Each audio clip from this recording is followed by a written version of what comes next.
Hey everybody, welcome back to Living Traditions Homestead. Well, today's video is going to be an exciting one because it is going to be our very first hatch of the American Bresse Chickens. We are going to take you along from the day that we put these eggs in the incubator Today. To all the way through when the chicks hatch and make sure that they're doing okay. As you know, we've been raising the American Bresse Chickens now for, gosh, it's got to be close to a year. Close to a year. Last fall, we got some additional ones, and so everybody is laying now, and we've started collecting eggs now for hatching. So today we're going to load up our incubator. Our incubator will fit 56 eggs. We're going to get those in, and then we're going to bring you through, like Sarah said, all the way through hatching day to see how it actually goes. Before we get the eggs in the incubator, we do want to review just kind of the basics of how to hatch eggs.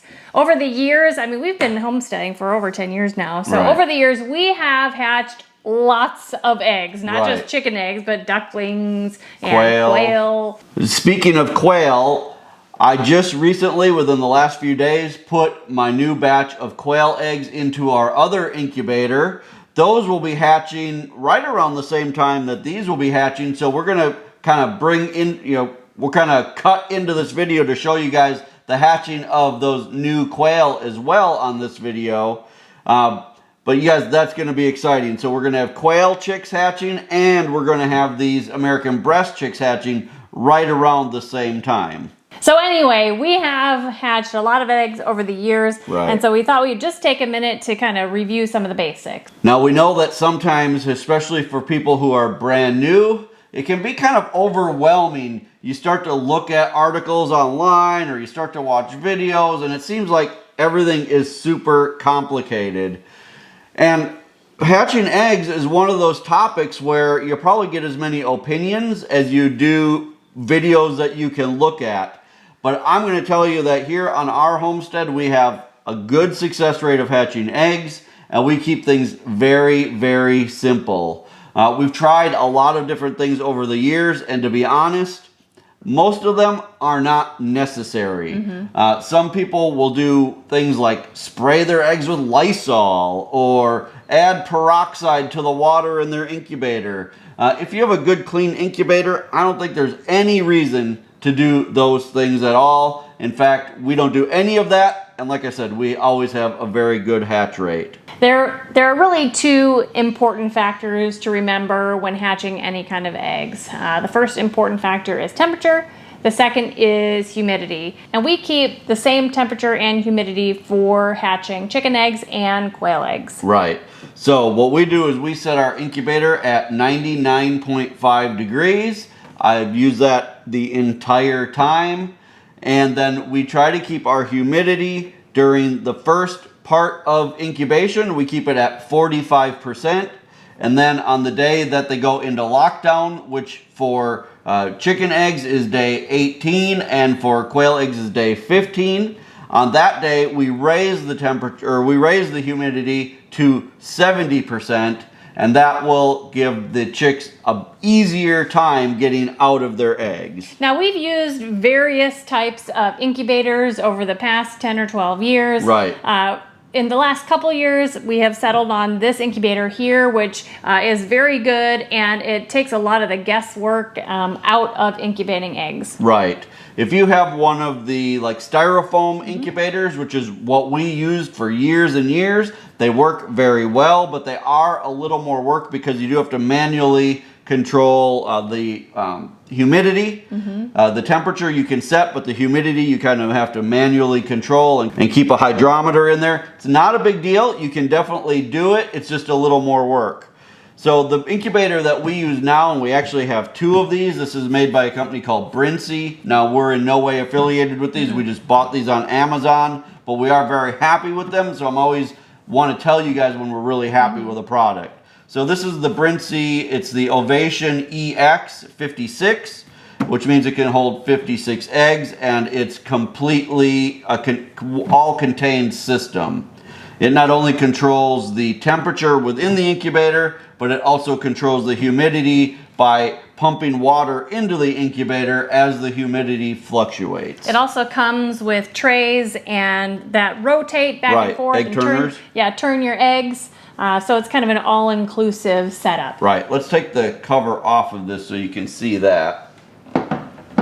So these are the egg turners, and there's a little motor inside of the incubator that turns this right here. So as you have the incubator running, you can set how often you want the eggs to turn. I always have mine turn once every 2 hours.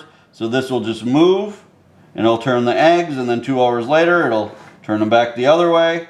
And I have it go every 2 hours, which you don't have to do it that often if you don't have an egg turner. Just turning them 2 or 3 times a day would be fine. But I figure since we have it all automated, we might as well have them turn a little more often.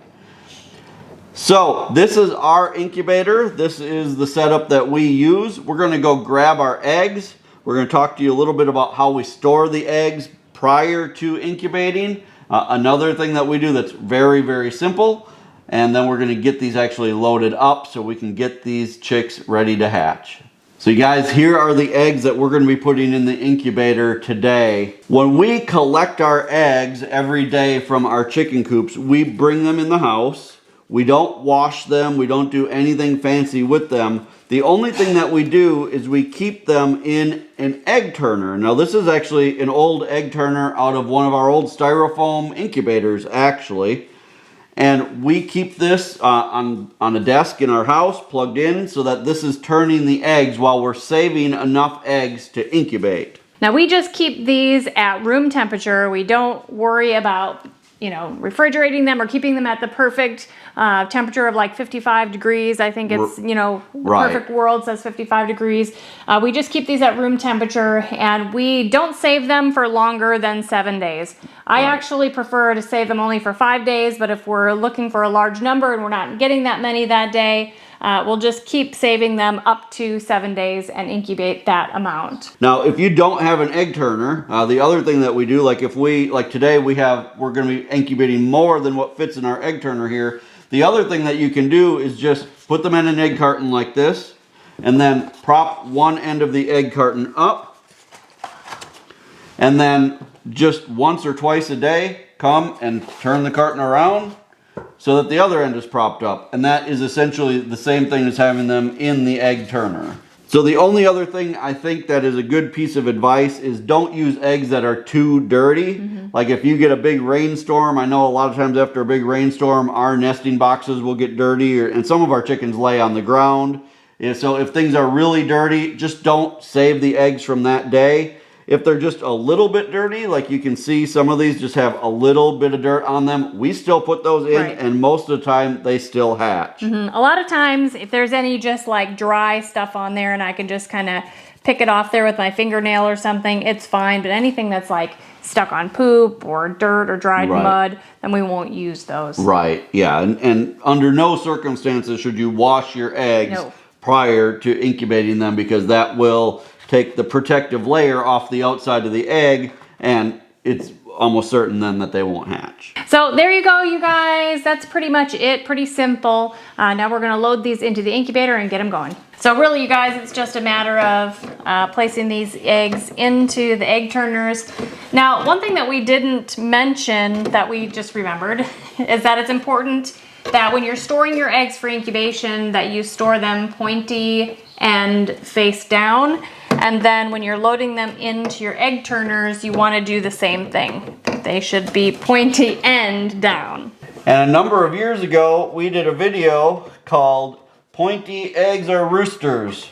And even though we did do a follow-up to that video, for some reason a lot of people have a hard time finding it. So I'm going to dispel that rumor right now. We actually heard that as kind of an old wives' tale and wanted to put that to the test. And in that video, we loaded a bunch of eggs in. And the follow-up video, the information didn't get out there in YouTube land. So we just wanted to let you know that the hatch rate of that was still about 50-50. Right. Even though we didn't have any pointy eggs in our incubator, about half of the chicks that hatched were roosters. So that is a myth. I don't want to say a lie. It's a myth. Pointy eggs or round eggs can still be roosters.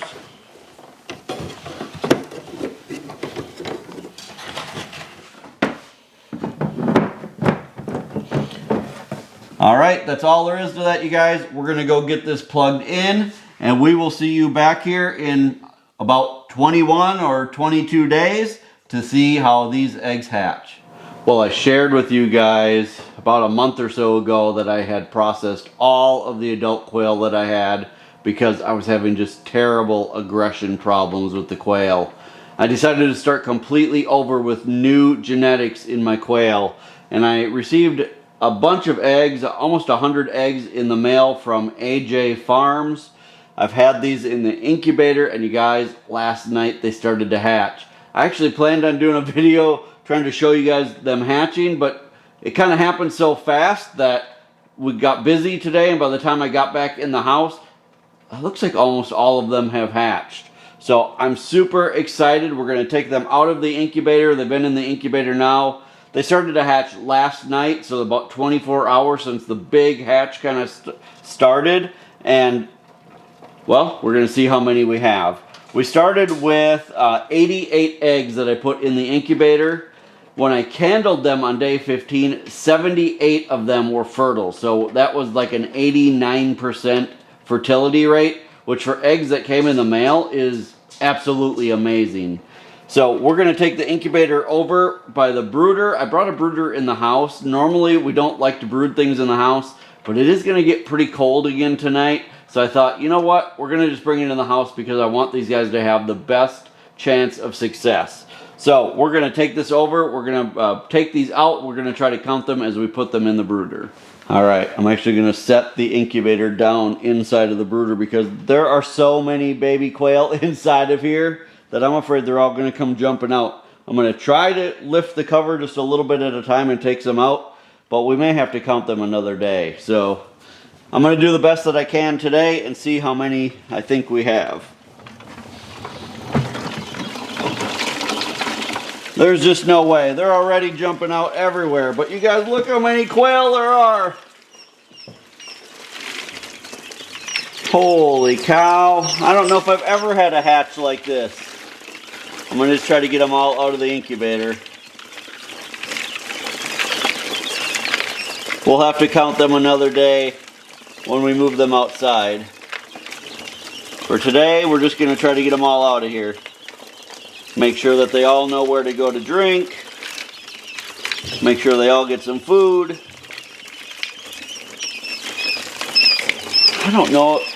We might be able to just count how many eggs haven't hatched and know how many are here. That might be the easiest thing to do.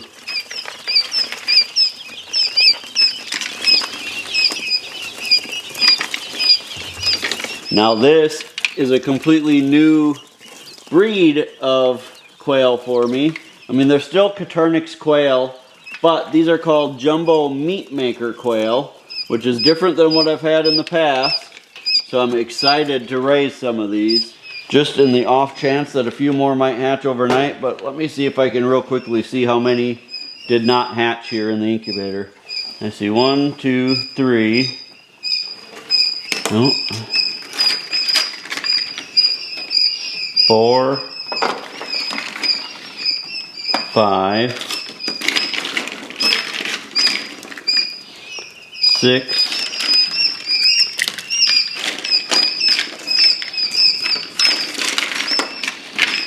I think that's it.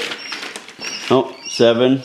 All right, you guys, I'm going to get a heat lamp on these guys. I'm going to plug the incubator back in and see if any of these last 7 will hatch. We also have our other incubator running right now. In just a couple days, those eggs go into lockdown. Those are going to be our first hatch of the American Bresse chicks. So we're going to have a ton of quail chicks and the American Bresse chicks hatching here between today and just the next couple days. So an exciting time here on the homestead. We'll be back with you guys in just a day or so. Well, it's day 22 and all of the eggs have hatched. Well, we don't know yet if all of them have hatched, but it sounds like a lot of them have hatched.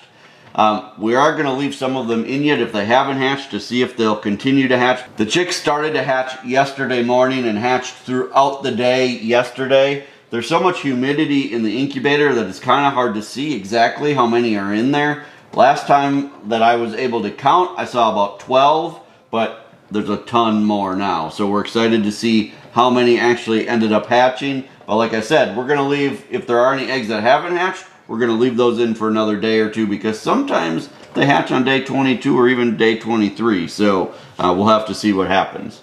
All right, we want to get the chicks out. We've got our little brooder right here. This is just a small little portable brooder that we brought in. We'll leave them in here for like a day, and then we'll probably move them outside. We do have a heat lamp for this too. We're not going to leave it right here in the kitchen. It's going to go over in the other room. So, all right, we're going to get them out and see how many we have. Now, when we loaded the incubator originally, we were able to fit 56 eggs into the incubator. On day 18, we candled them before we moved the eggs into lockdown. There were 6 eggs that were not fertile that we took out, and so 50 fertile eggs went into the incubator. So that means we have the potential to have 50 chicks in there. We're ready to take the cover off, transfer them into the brooder here, and see how many have hatched so far. And try not to let them escape all over the kitchen. All right. Let's see. So do you want me to just like open tip it? it up a little bit. Okay. There are a lot of chicks in there. There are lots of chicks. I'm going to try to count as we go. Okay. So here's 2, 10,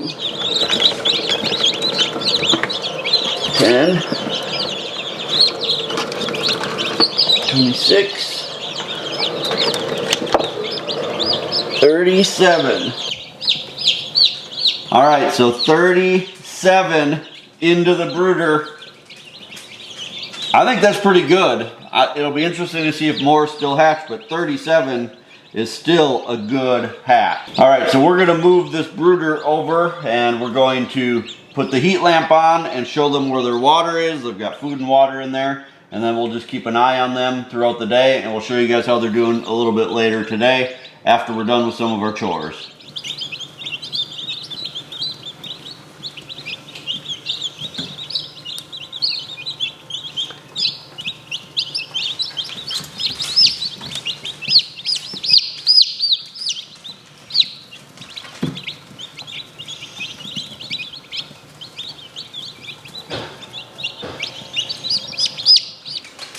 One thing in our house, whenever there are baby birds, whether it's the quail or the chicks, our beagle Bubba, he is so in love with baby chicks, and he always wants to be right by them.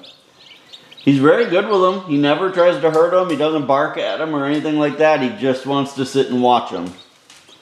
So, he's our guard dog for the chicks. But for now, we need to let them get settled in. We need to let them, warm up a little bit and see if we can get them to eat some food, and we'll check back in a little bit. So it's been a few days since we showed you guys where we were taking them out of the incubator and getting them set up in their brooder. They are now 4 days old. Let me show you how they're doing. They're doing great. Now, on that last video, on that last part of this video, we told you that we had 37 hatch. We ended up having 3 more hatch after that, so that's great. So we ended up with 40 out of the 50 that went into lockdown hatch, and that means we had an 80% hatch rate, which I'm very happy with. Bring them closer here so you guys can see them. They are doing really, really well. So you guys, we've already sold 12 of these to a friend, but by the time you guys see this video, they will have already all been sold. Right. We're going to put them back in so they quiet down. Now, we did want to let you guys know that even though this batch is already sold, we do have more eggs going into the incubator. So in another 3 weeks or so, we'll probably have more. We are launching a new version of our website, livingtraditionsHomestead.com, that will allow us to sell chicks and hatching eggs and other things right on the website. Going forward, that is how you can find out when we have things available. We're not doing a back order list. We're not doing a waiting list, but you can go to our new website, and that will allow you to put in your email address and be alerted when we have things in inventory. So like when we have more chicks available and we put them on our website, it will send you an email saying Living Traditions Homestead has chicks available. Go there now if you want to buy them. So that's what that's how we're going to be doing the sale of chicks and other things going forward. While you're there on the website, make sure you check out everything else that's new on there. We're really excited about how it looks and all the new features and information that's on our new website. Again, it's livingtraditionsHomestead.com. This was exciting. Our very first hatch of the American Bresse Chickens. We have fallen in love with these chickens over the last year. We really do think they are the perfect homestead chicken, not only for eggs, but for meat as well. You guys, if you're enjoying our videos, make sure that you hit the subscribe button. Also, remember that the best way that you can help us here on the homestead is just to share our videos on your social media. Until next time, thank you so much for stopping by our homestead. Take care and God bless. God bless.